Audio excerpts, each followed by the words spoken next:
Welcome to Sensor Network's webinar on the topic of industrial retrievals from a do-it-yourself point of view. We will start today with a couple of brief introductions, followed by some history and background on the topic, including what other markets and industries are doing. Next, we'll get into how you can prepare for future loose parts retrievals and the tooling that enables that capability. We'll wrap up today's presentation with typical examples of where retrievals are often done and some real-world examples and images of successful retrievals. Here's a quick snapshot of Sensor Network Incorporated, which was started in October 2014. And while we are a young company, we are made up of 70 employees with decades of experience in NDT, RVI, and corrosion monitoring. We're based in State College, Pennsylvania, near Penn State University, where many of our employees went to school. We design and manufacture three major product lines: ultrasonic-based corrosion monitoring, UT transducers, and RVI cameras and retrieval tools. We're very proud of our commitment to helping customers solve problems safely and efficiently. Mr. Jeff Drost is my co-author for today's presentation. My name is Bruce Pellegrino, and I will be doing the speaking. Jeff and I have been working together since 1989, and we share a passion for solving industry problems. Jeff and I have personally performed hundreds of loose parts retrievals in all kinds of industrial facilities, including nuclear power, fossil power, oil refineries, chemical plants, and industry in general. Now we'll take a quick look at some of the jargon and the buzzwords in this niche specialty that fall under the umbrella of remote visual inspection. I learned of FOSAR in the early 1980s when I was working with Westinghouse Nuclear Services Division in Waltz Mill, Pennsylvania, near Pittsburgh. That group was a niche service capability that focused exclusively on the nuclear steam generator. In the 1980s and 1990s, steam generators had a lot of problems with loose parts, both from tools that ended up in that secondary side loop of the nuclear steam supply system, but also from pieces of the plant that were falling apart, including components of the steam generator that ended up as debris. FME is a relatively new industry focused on trying to exclude foreign materials from ending up in areas that would deem to be hazardous. The natural gas, large gas turbines, steam turbines, primary side piping for power plants, these are all FME zones that are developing into best practices for excluding foreign materials.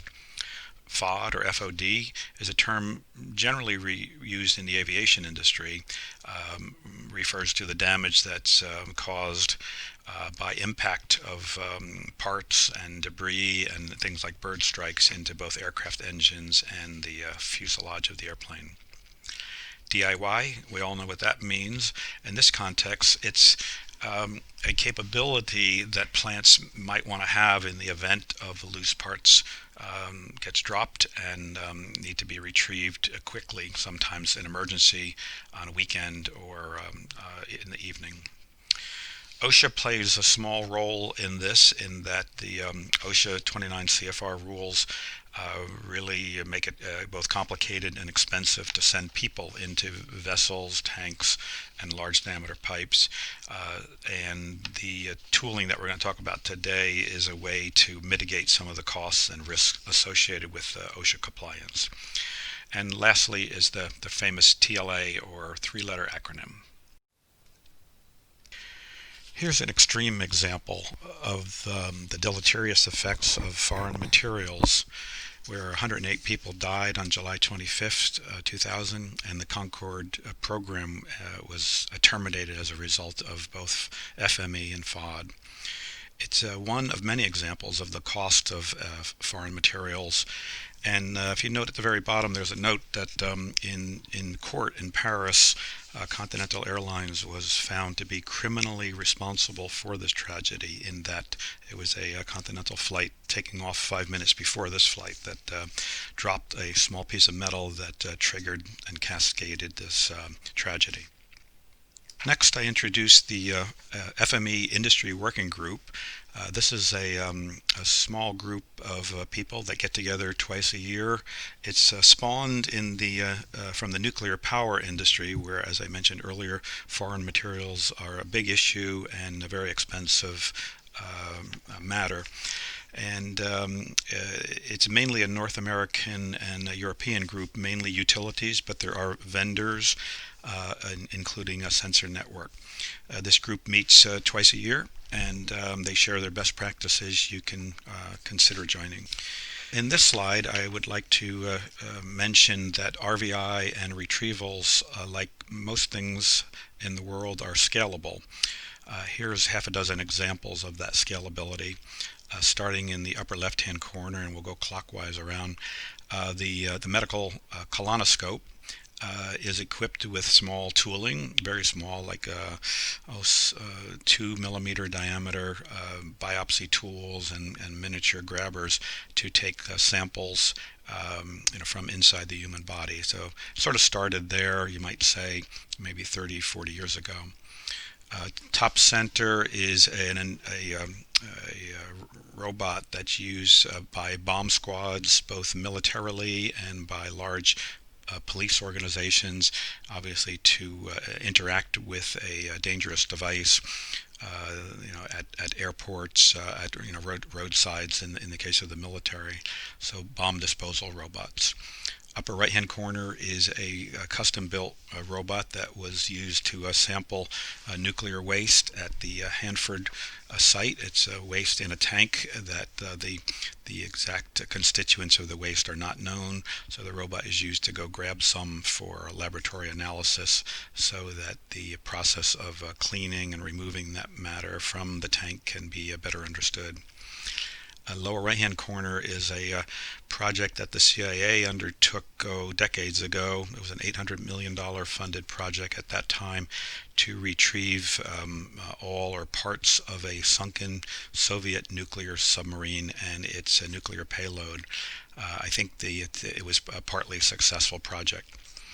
The last two images in yellow are examples of the subsea world, where submarines and heavy-duty retrieval claws are used to perform operations on piping and components of oil production on the ocean floor.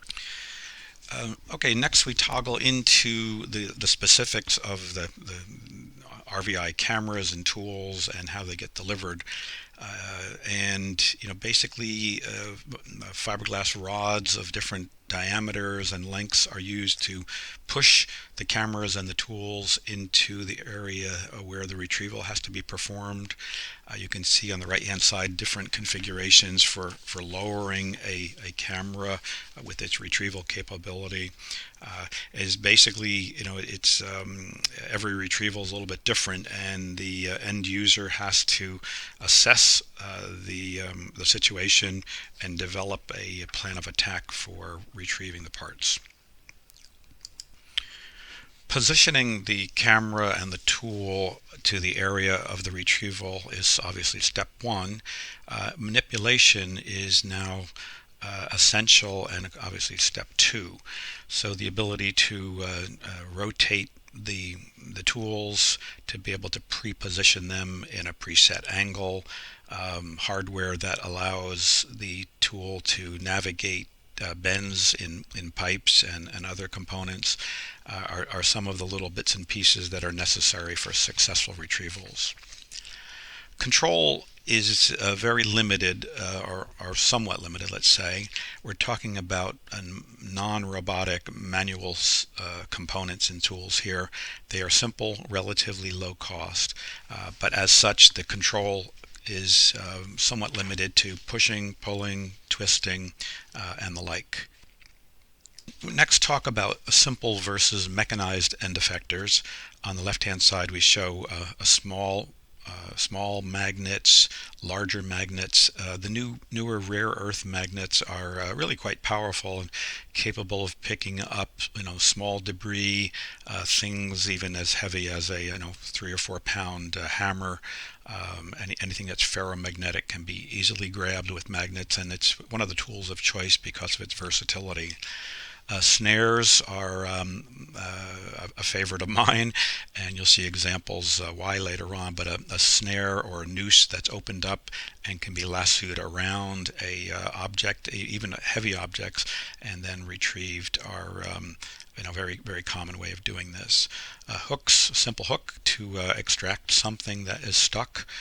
Uh, on the right hand side we show a electromechanical tool that has an integral TV camera, and this makes retrievals a little bit more streamlined and controlled. The end effectors, as you'll see in a future slide, can be interchanged. I think having options are really the key to field success, in that every retrieval is unique, and what's been dropped and where it is in a piping system or in a tank, a vessel, whatever. You have to show up the job site and be prepared for a variability, and that includes what it is you're retrieving, where it needs to be retrieved from, and how you're going to do it. Over the decades, we've developed retrieval toolkits that a technician can travel with or have at the site to make the process a lot more streamlined. Here's an example of some of the typical environments where we would find loose parts.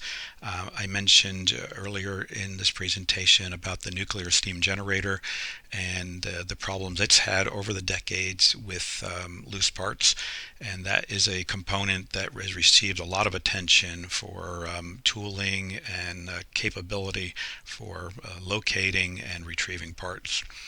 The nuclear steam supply system, whether it's a PWR or a BWR or a CANDU plant, these are high pressure, high velocity, high value systems that loose parts can do a lot of damage, and therefore deserve the attention of both making sure the systems are clean, and if debris is found, it has to be extracted.